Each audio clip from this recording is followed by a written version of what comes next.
നമസ്കാരം. തീർത്ഥയാത്രയിലെ ഇന്നത്തെ മറ്റൊരു ക്ഷേത്രവിശേഷത്തിലേക്ക് സ്വാഗതം. ഇന്ന് ഞാൻ പനയന്നാർകാവ് ദേവീക്ഷേത്രത്തിലേക്കാണ് യാത്രയാകുന്നത്. ഇപ്പോൾ ഞാൻ തൃപ്പരുന്ത്ര ശ്രീ മഹാദേവ ക്ഷേത്രത്തിൻ്റെ മുൻവശത്താണ്. ഇവിടെ നിന്ന് മഹാദേവനെ വെളിയിൽ നിന്ന് തൊഴുത് നമുക്ക് പനയന്നാർകാവിലമ്മയെ തൊഴാനായിട്ട് ദർശിക്കാനായിട്ട് പോകാം. നമുക്ക് ക്ഷേത്രവിശേഷങ്ങളിലേക്ക് കിടക്കാം. വീഡിയോയിലേക്ക് കിടക്കുന്നതിന് മുമ്പ് ചാനൽ ഇതുവരെ സബ്സ്ക്രൈബ് ചെയ്യാത്തവരാണെങ്കിൽ ഒന്ന് സബ്സ്ക്രൈബ് ചെയ്യുക എന്ന് അഭ്യർത്ഥിക്കുകയാണ്. അതോടൊപ്പം തൊട്ടടുത്തുള്ള ബെൽ ബട്ടണിൽ മുകളിലുള്ള ഓൾ എന്ന ബട്ടൺ കൂടി ഒന്ന് സെലക്ട് ചെയ്യുക. നമുക്ക് വീഡിയോയിലേക്ക് തുടർന്ന് പോകാം. നമസ്കാരം. ഞാനിപ്പോൾ പനയന്നാർകാവ് ദേവീക്ഷേത്രത്തിൻ്റെ മുന്നിലാണ്. മാന്നാർ പരുമല വലിയ പനയന്നാർകാവ് ശ്രീ ദേവീക്ഷേത്രത്തിൻ്റെ മുൻപിലാണ്. ഭദ്രകാളി ഭഗവതിയുടെ ഏറ്റവും പ്രസിദ്ധമായിട്ടുള്ള ഏറ്റവും ആദിമമായിട്ടുള്ള ഒരു ക്ഷേത്രമായിട്ടാണ് ഈ ക്ഷേത്രത്തെ കണക്കാക്കുന്നത്. കൂടാതെ ഇവിടുത്തെ പ്രത്യേകത ശിവഭഗവാനും തുല്യ പ്രാധാന്യത്തോടെ പ്രതിഷ്ഠയുണ്ട് എന്നുള്ളതാണ്.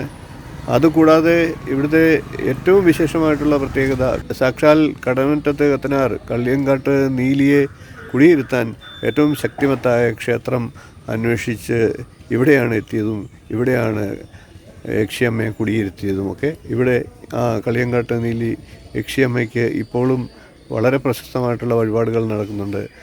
കരിവള, കുട്ടികൾക്ക് തൊട്ടിൽ തുടങ്ങിയത് സമർപ്പിച്ച് യക്ഷി അമ്മയുടെ പ്രീതി നേടാനായിട്ട് സാധിക്കും. അത്രയ്ക്ക് വിശേഷമായിട്ടുള്ള പുരാതനമായിട്ടുള്ള ക്ഷേത്രമാണിത്. ഈ ക്ഷേത്രത്തിൽ എത്തിച്ചേരുക. എൻ്റെ വീട്ടിൽ നിന്ന് 10 കിലോമീറ്ററാണ് ഈ ക്ഷേത്രത്തിലേക്കുള്ളത്. മാന്നാർ പരുമല ജംഗ്ഷനിൽ നിന്നും ഏതാണ്ട് ഒരു 1.25 കിലോമീറ്റർ ദൂരമാണ് ഈ ക്ഷേത്രത്തിലേക്കുള്ളത്. എല്ലാവരും ഈ ക്ഷേത്രത്തിലേക്ക് ദർശനം നടത്തുക. നമുക്ക് ക്ഷേത്രത്തിൻ്റെ വിശേഷങ്ങളും മറ്റും ഇന്നത്തെ വീഡിയോയിലൂടെ ഞാൻ പരിചയപ്പെടുത്താം.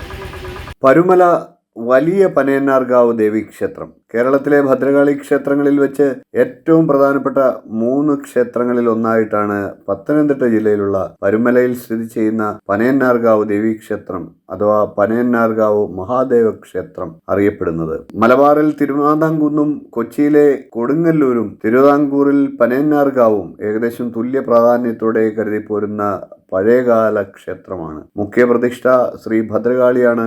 ഈ ക്ഷേത്രത്തിൽ ശിവപ്രതിഷ്ഠയും പരാശക്തിക്ക് തുല്യമായി പ്രാധാന്യത്തോടെ ഉണ്ട്. ഈ ക്ഷേത്രങ്ങളൊക്കെ തന്നെ പരശുരാമ പ്രതിഷ്ഠിതമായിട്ടാണ് ഐതിഹ്യം പറയുന്നത്. കള്ളിയങ്കാട്ട് നീലിയെ കടമറ്റത്ത് കത്തനാർ എന്ന ക്രൈസ്തവ പുരോഹിതൻ കുടിയിരുത്തിയത് ഇവിടെയാണ് എന്നാണ് ഐതിഹ്യം. ശ്രീ വലിയ പനയന്നാർകാവിൽ ഭദ്രകാളിയോടും പരമശിവനോടും ആദിപരാശക്തിയുടെ വിവിധ ഭാവങ്ങളായിട്ടുള്ള മഹാകാളി, കരിങ്കാളി, ഭൂതകാളി, ദുർഗ, അന്നപൂർണേശ്വരി, ത്രിശൂലസ്ഥിതയായ ചാമുണ്ടേശ്വരി, സപ്തമാതൃക്കൾ, ലളിതാദിവാസ മേരുചക്രം, ഗണപതി, വീരഭദ്രൻ, ക്ഷേത്രപാലകൻ, ക്ഷേത്രാധിപൻ എന്നീ പ്രതിഷ്ഠകളുമുണ്ട്. കടമറ്റത്ത് നിന്നുള്ള കള്ളിയങ്കാട്ട് നീലി എന്ന യക്ഷിയമ്മയും ഇവിടെ കുടികൊള്ളുന്നുണ്ട്. നാഗരാജാവിന്റെയും നാഗയക്ഷിയുടെയും ആവാസസ്ഥാനമായ 5 കാവുകൾ ചുറ്റുപാടുകളിലായിട്ടുണ്ട്. കൊട്ടാരത്തിൽ ശങ്കുണ്ണിയുടെ ഐതിഹ്യമാല എന്ന പുസ്തകത്തിൽ ഈ ക്ഷേത്രത്തെ പറ്റി പരാമർശമുണ്ട്. ശിവക്ഷേത്രത്തിൽ 3 പൂജയും ഉഷപൂജ, ഉച്ചപൂജ, അത്താഴപൂജ എന്നിങ്ങനെ 3 പൂജയും ദീപാരാധനയും നിത്യേന പതിവുണ്ട്. ഭദ്രകാളി ശക്തി സ്വരൂപിണിയായതിനാലാണ് പനയന്നാർകാവിലെ പരമശിവൻ ശാന്തസ്വരൂപനാണ്. ഭഗവതിക്ക് ചാന്താട്ടം മുതലായ പൂജകൾ ഇവിടെ നടക്കുന്നുണ്ട്. ദാരികനുമായിട്ടുണ്ടായ യുദ്ധത്തിൽ ഏർപ്പെടുന്ന ഭദ്രകാളിയെ മാർക്കണ്ഡ മഹർഷി വർണ്ണിച്ചത് അനുസരിച്ചാണ് ഇവിടുത്തെ പ്രതിഷ്ഠ എന്നാണ് വിശ്വാസം. വിധിപ്രകാരം പ്രതിഷ്ഠ നടത്തുകയും ക്രമപ്രകാരം പതിവായി പൂജകൾ നടത്തി തുടങ്ങുകയും ചെയ്യുകയാൽ ഇവിടെ ഭഗവതിയുടെ സാന്നിധ്യം കൂടുതൽ ശക്തി പ്രാപിച്ചു. കാളിയുടെ ശക്തി ക്രമത്തിലധികം വർദ്ധിക്കുകയാൽ പകൽ സമയത്ത് പോലും കാവിലേക്ക് പോകാൻ ജനങ്ങൾക്ക് ഭയമായി തുടങ്ങി. അതിന് ശമനമുണ്ടാകുവാൻ ഭഗവതിയുടെ കിഴക്കേ നടയിൽ ധാരാളം ഗുരുതി നടത്തി എന്നാണ് വിശ്വാസം. ഈ ഗുരുതി എല്ലാ വർഷവും ഇപ്പോൾ മുടക്കാതെ നടത്തിപ്പോരുന്നു. അങ്ങനെ ഒരു വർഷം നടത്തേണ്ടിയിരുന്ന ഗുരുതി ഭഗവതിയുടെ തന്നെ ഇംഗിത പ്രകാരം നിർത്തിവെക്കുകയും കിഴക്കേ നട എന്നേക്കുമായി അടയ്ക്കുകയും ചെയ്തു. അതിനുശേഷം ആ നട തുറന്നിട്ടില്ല.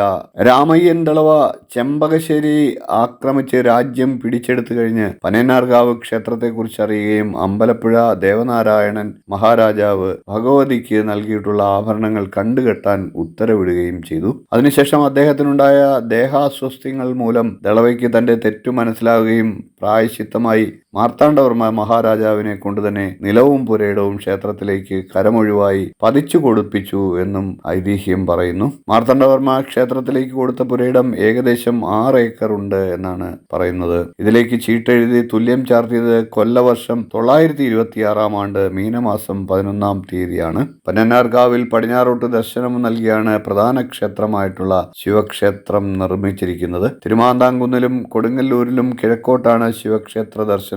ഇവിടെ അഘോരമൂർത്തിയാണ് പ്രതിഷ്ഠാ സങ്കല്പം.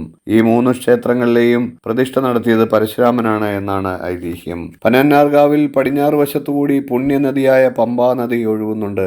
നദിക്ക് അഭിമുഖമായിട്ടാണ് ശിവക്ഷേത്രം നിർമ്മിച്ചിരിക്കുന്നത്. ശിവന്റെ ശ്രീകോവിലിന് നേരെ പടിഞ്ഞാറ് വശത്ത് ഒരു ബലിക്കൽ പുരയും നിർമ്മിച്ചിട്ടുണ്ട്. അതുകൂടാതെ ഭഗവതിക്ക് നടയ്ക്ക് നേരെ വടക്കു വശത്തും ഒരു ബലിക്കൽ പുര പണിതീർത്തിട്ടുണ്ട്. ക്ഷേത്ര നിർമ്മിതി ശ്രീ മഹാദേവന് പ്രാധാന്യം നൽകിയാണ് എന്നാണ് കാണുന്നത്. ശിവക്ഷേത്ര നിർമ്മാണത്തിന് ശേഷമാണ് ശ്രീ ഭദ്രകാളിയെ പനയന്നാർകാവിൽ കുടിയിരുത്തിയത് എന്ന് നമുക്ക് അതിൽ നിന്ന് മനസ്സിലാക്കാം. കൊട്ടാരത്തിൽ ശങ്കുണ്ണിയുടെ ഐതിഹ്യമാലയിൽ പറഞ്ഞിട്ടുള്ള ചില പരാമർശങ്ങൾ കൂടി നമുക്കൊന്ന് പരിശോധിക്കാം. പരശുരാമൻ സ്ഥാപിച്ചു എന്ന് വിശ്വസിക്കപ്പെടുന്ന ശിവക്ഷേത്രങ്ങളിൽ ഒന്നാണിത്. പണ്ട് കടപ്ര പ്രദേശത്ത് ശ്രായിക്കൂർ ചിറവായിൽ അഥവാ ചിറവായിൽ എന്നൊരു കോവിലകമുണ്ടായിരുന്നു. അവിടേക്ക് ദേശാധിപത്യവും നാടുവാഴ്ചയും ഉണ്ടായിരുന്നതായി പറയുന്നു. ആ കോയിക്കലെ ഒരു തമ്പുരാൻ പരദേശത്ത്, അതായത് പനയൂർ എന്ന ദേശത്ത് പോയി ഭഗവതി സേവ നടത്തി ദേവിയുടെ അനുഗ്രഹം സമ്പാദിച്ചു. ഭഗവതിയോട് അദ്ദേഹം തന്റെ ദേശത്ത് വന്ന് തന്റെ കുടുംബത്തിന്റെയും ദേശത്തിന്റെയും രക്ഷാദൈവമായി കുടിയിരിക്കാൻ അപേക്ഷിച്ചു.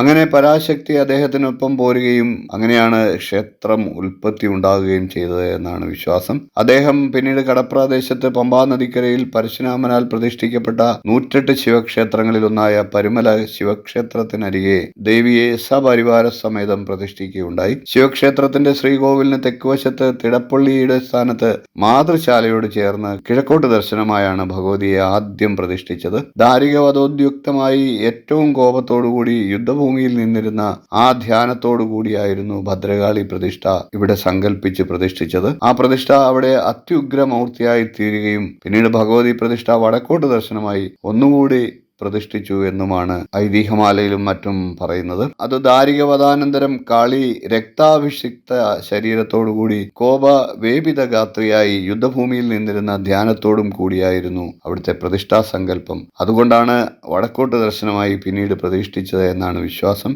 ഇവിടെയും ഭഗവതി ഏറ്റവും ഭയങ്കരിയായി തന്നെയാണ് പരിണമിച്ചത്. കിഴക്ക് ദർശനമായിട്ടുള്ള ഉഗ്രമൂർത്തിയായിട്ടുള്ള മഹാകാളി ഭക്തർക്ക് ദർശനയോഗ്യമല്ല. അതിനാൽ കിഴക്കേ നട ഇപ്പോൾ അടച്ചിട്ടിരിക്കുകയാണ്. കിഴക്കേ നട അടച്ചതിനു ശേഷം വടക്ക് ദർശനമായി ശ്രീ ഭദ്രകാളിയെ പ്രതിഷ്ഠിച്ചു. ഗണപതിയെയും വീരഭദ്രനെയും കൂടാതെ പരാശക്തിയുടെ ഫലഭാവങ്ങളായ സപ്തമാതൃക്കളിലെ ബ്രാഹ്മി, വൈഷ്ണവി, മഹേശ്വരി, ഇന്ദ്രാണി, വരാഹി, കൗമാരി, ചാമുണ്ഡി എന്നിവരും ക്ഷേത്രത്തിൽ പ്രതിഷ്ഠയായിട്ടുണ്ട്.